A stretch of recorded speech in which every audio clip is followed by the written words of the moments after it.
Welcome back to Eduwell. We're in the home stretch of the school year, and you know what that means. Clutter everywhere. You know that walking into a messy room feels way different than walking into a clean one. So today, we're sharing our best spring cleaning tips to clear the clutter and make your classroom fresh again. Let's dive into the well. Welcome to the Eduwell Podcast, a show created for, by, and with teachers.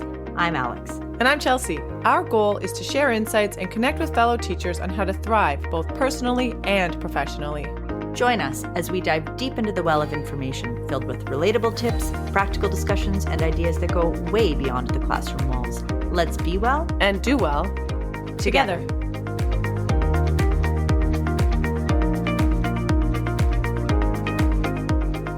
I don't know about you, Chelsea, but it's around this time of year where it's not 1 week's worth of clutter or 2 weeks worth of clutter. It is weeks and weeks on end worth of buildup of papers, of pens, of all of these different items, not just mine, but everyone else's. And every, thank you so much, hand-me-down I've gotten from my colleagues. And it really starts to pile up. Yes, it does. It reminds me of student binders, like how you just blink and suddenly they're just bulging with random papers and they're just overflowing. It's that moment where I'm always like, okay, we need to stop and clean these binders out because this is getting out of control. And then it makes me notice everything else around me. So let's get into this little back and forth about the spring cleaning we all end up doing around this time, whether you have a lot of time or just a little bit of time. Are we going to do this ping pong style again? Yes, we are. And you're serving first. It's my favorite. All right. So my first tip is to really observe your classroom and identify what the different types of clutter are at the end of the day and at the end of the week. What is piling up? And categorize it. And in the same way that you might use the KonMari approach, which comes from the life-changing Magic of Tidying Up by Marie Kondo, you could look at your clutter in categories. And I would say we would have books and pens and markers and papers and resources and textbooks, used and unused, et cetera, et cetera, et cetera. And look at how it's piling up. And then make a plan and do it one section at a time. And depending on the grade that you teach, it can be incredibly helpful to have the students help you to organize, to help them recycle things that you can continue to use in a good way and let go of the things that maybe you can't anymore. We always say on the podcast that bringing kids in on the responsibility creates community and some agency about the space. And it makes, my life a heck of a lot easier. So that's fabulous. That's my tip. Tip number 1. Okay, well, to go along with that tip, I want to focus on that one thing at a time or one section at a time. And when it comes to clutter, I've already mentioned binders. I mentioned the students' binders, but now I want to talk about our binders. Sometimes we have a whole bunch of resources that pile up and it's all in binders. And then we have a shelf or a cupboard full of binders. And have you ever found that you go through an entire year and there's like 4 or 5 binders that you have not even touched that year? Absolutely. All the time. Yeah. So now I want to get rid of those binders. Like if I'm not using them, it's like, let's declutter, let's get rid of them. But it's really intimidating to say, oh, I'm going to get rid of 5 of these binders right now because they're full of resources that, of course, we might need. So during this time, I do the 1 binder rule. I make a goal every spring to eliminate at least 1 binder or 1 resource that I no longer use, which usually turns into a few more. I'll actually designate a time block, usually during a prep or 2, to sit down and go through a binder. Sometimes that means clearing out old resources, and other times it means eliminating that binder altogether. So these days I store lots of my information digitally, which I find easier to keep organized. So saying goodbye to those heavy, cluttered binders feels really good for me. It's like instant breathing room. And I'll really ask myself, do I really need anything in this binder? And if not, it is gone. Great tip, Chelsea. And it made me think of something that I just heard someone say the other day. And the question was, will I use it in 3 days? Will I use it in 3 weeks? Will I use it in 3 months? Will I use it in 6 months? So bridging into a new season, let's say. And if the answer continues to be no, then it's quite likely that you will not need that item. That's a tip that I appreciated. Yes, exactly. And when I've done that, I found that I have not looked back. Gone and I forgot about it. All right, my next one is to decide whether you're going to keep it or you are going to shred it, or of course recycle it. It's always important to keep information, anecdotal notes about grades, anecdotal notes about situations in the classroom. I keep that information for a minimum of 7 years. I put it in my file folder and I just lock it up and keep it organized. But beyond that, I will shred that type of information. Anything that has anything identifying on it or anything that just has, I don't know, it could be attached to identity theft or anything that is of a personal nature. Now, there's other things that I will keep for my entire career, maybe those emotional things, the cards that you get from students. And there's things that are consequential that maybe I have on paper that I also want to keep for the entirety of my career. But I don't know about you. I've looked through my filing cabinets before and had 50 signed letters from a field trip from 2 classes that I brought with assistance, of course. And I mean, I have those signatures, I have names on there. So I will take that down and put it in the shred bin. But I don't need to keep that, right? So it's a good idea in my experience to have a bin labeled shred and have that in a locked up place and let it pile up so you're not constantly going back and forth to the shred bin. That tip has cleared up space in my cabinets, in my spaces, in my office, in my classroom. And can I tell you a really weird thing about that? Yeah. When I clear out a cupboard or when I clear out something in a filing cabinet, it's this weird flow thing that happens. And it's like I somehow know that there's extra space. Like it just feels, I don't know, it feels like there's more space in a room when you know that the cupboards are bare, even though you can't see the empty space. So it just feels lighter. Feels great. And I see that you are using batching when it comes to shredding. So good thinking. Okay, my next tip is digital organization by subject. So in our computers, I find that, if you're in a rush, you're just creating a document or you're using a document and then you don't have time to file it in the proper folder that it needs to go into. So much like physical clutter, we've got this digital clutter. What I start to do during this time, and kind of during all times if I can, is to use that time blocking method and just block off, let's say 10 minutes and start really organizing all of my documents into their proper subjects. I like to choose just one subject on my computer to really focus on. I use Google Drive and I keep a folder for each subject that I teach. Within each of those, I have subfolders for lessons, and inside those are the actual files, of course. I use color coding for the folders, but my favorite trick for organization is emojis. You know how we love emojis? I do. For example, when I'm looking for a dialogue unit, I've got a little speaker emoji beside it. When I'm looking for my video making unit, I use a film strip. And these visuals make it so much easier and so much faster to scan my folders and grab what I need. So my advice here is to just start with one subject. You'll build momentum and it really does snowball from there, because once you see that one subject all organized into units with your emojis, you're going to want to do the rest of them. So it's a system. That's a great tip. And as you're saying that, some people are more probably like me, or maybe not, they're teachers, so they're probably super organized, but maybe they don't have the folders yet. But if you start codifying, like the way that you just said, let's say you're teaching phys ed and you have a little running person to communicate phys ed, then you could probably put that emoji in the search bar and all of the phys ed lessons will come up like that. Yes, saving time. Saving time. Well, my tip is a little bit Hygge related, and it has to do with clearing the windows.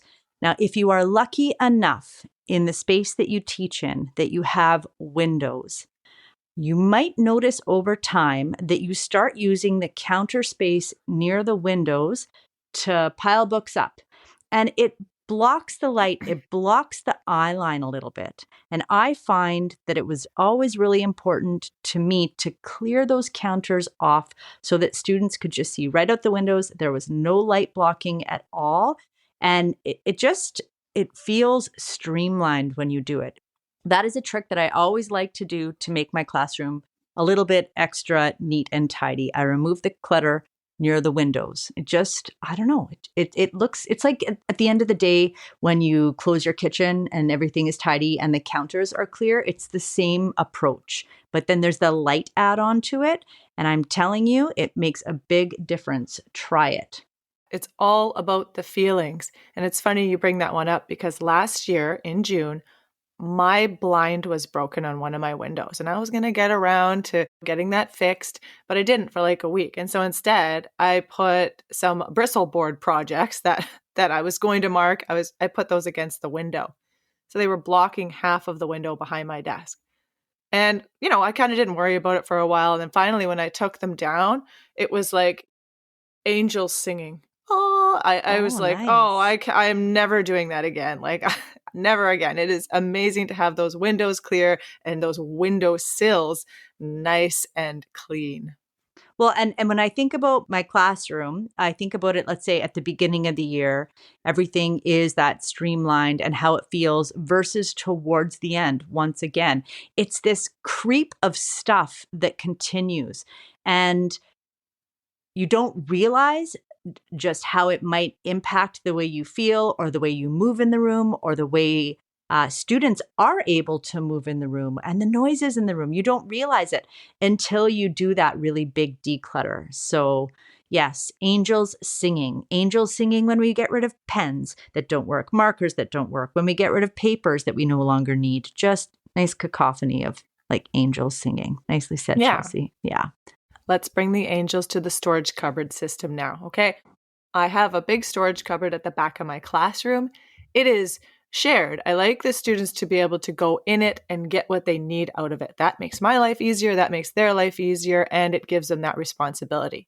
So it only makes sense that they help keep it organized. So every once in a while, I'll get 2 volunteers to go and keep that space tidy. And it's amazing how well it works when the students take ownership of that cupboard. And honestly, it takes one big thing off my plate. So yes, that's obvious, getting students to help with the cleaning, but there's something about that cupboard where there's a bunch of, games and resources used that really shows them that we have to be responsible in taking care of this space. Great tip. And the great thing about that is sometimes you find something in the back of the cupboard and the students will be like, let's do this, let's play that. And then you get to do that. And the other great thing is that they organize it better than I do. That is the best thing about it. For sure. All right. So it's spring. So starting something fresh and new, it doesn't really appeal to me at this point. So what I try to do is keep an ongoing note in my phone whereby I'm looking at rethinking systems. So that's my tip. Rethink the systems that exist. Look at the flow of stuff coming in and out of your room and start to think what's working, what's not. And Chelsea, you talk a lot about editing and omitting. So what can we edit out of our day that's causing a level of maintenance? Like, why are we constantly cleaning up? What should we stop inviting into the space at all? And what systems will prevent that mess for next year? And really start thinking about that. In my experience, implementing a new system in spring feels messy to me, as in it's like, and now we're doing this. It's obvious to the students when I say that what has been happening maybe hasn't been working. That's why I put it in that parking lot or in that list so that I can, make sure that in September, while I'm planning everything out, that I'm mindful about it. And this just really goes back to mindfulness, right? Stopping and thinking about what we accept in and how that impacts the space while you're also doing a million other things. Trying to teach. Oh, yeah. And I'm sorry, I'm listening to myself right now. I'm just going to think about this piece of chalk right now. Is this adding to my happiness and my comfort, or is this creating clutter in my space? Okay, I know. But there is some But truth to this. Yeah, it does. Like, It comes up. It does come up. You do start thinking about how you're going to do things differently next year when you're getting towards the end of the year. I know I do, and we've talked about this a lot. So like I've said before, I don't only think about it, but I'll pull up my running Google Doc that's labeled things I want to do next year and write down a system that I want to put in place so that I can actually remember and put it into place next year. So let me give you an example. I'm going to add on to your point about rethinking our systems. And I'm going to say it again, that those small wins do build momentum. And that could be implementing one system. Then you want to get another one going. You want to get another one going. So I'm going to give you my photocopy system example here. I had to completely rethink this because it was causing me clutter. All of these photocopies that I was not organizing after I used them. So before this system, I would just hand out copies to students and then toss the extras into a pile, thinking I would just get to them later and I'll just organize them later. But of course, I did not do that. Later never came. And before I knew it, these piles, they just started building up, especially because we're teaching multiple subjects and units all at once. So it just got messy. Now, I'll give the example using health class. So before I start a unit, I'll photocopy everything I need for that unit and keep those copies in a filing box or like a rack. And I'll set them up in the order that I need them. Since my lessons are also lined up in order on my drive, everything matches. So here's the key difference. When I've handed out a page and have a couple of extras left over, instead of tossing them into an extra pile, I'll slide them right back into that exact spot that they came from. And that way, all of the copies stay in order throughout the unit. When the unit is done, I have a complete organized set of papers. So if a student has missed something, it's super easy to pull out what they need because it's all there in sequence. And at the end of the unit, those extra copies are already sorted and ready to go. So I can just grab the set, take it to the copier, and I've got everything prepped for the next time that I teach that unit, which might not be until next year, but I am thanking myself next year for that. And I'm not starting from scratch. That is one of the best systems that I have put in place. And you've stuck to it? Yes. Okay. I have. Everybody was making fun of me for it when I heard we it the other day. lunch the other day, remember? They were doing the eye rolls. And that's fine. That's okay. I might have been one of those people, but I might have been. Okay, but who was laughing when we got back to school and all the photocopies were broken? Me. I was laughing. Yeah, you were laughing. You're right. All right. Well, one more tip here that I have to say is the importance of making sure that students are taking home their stuff. So making sure that desks are getting cleaned out, shelves are getting cleaned out in the room where students have brought their stuff. And if there's lockers, that they're bringing stuff home. And I'm going to suggest doing that step by step, and in the same way that we're talking about decluttering here, really explicitly teach it, because it's important that students also know how to keep their spaces clean, their binders clean, their notebooks clean, clear, organized, their backpacks, all these items. I feel like sometimes when we lose something, we just get another one and we take it for granted. It's honoring what we have and taking really good care of it.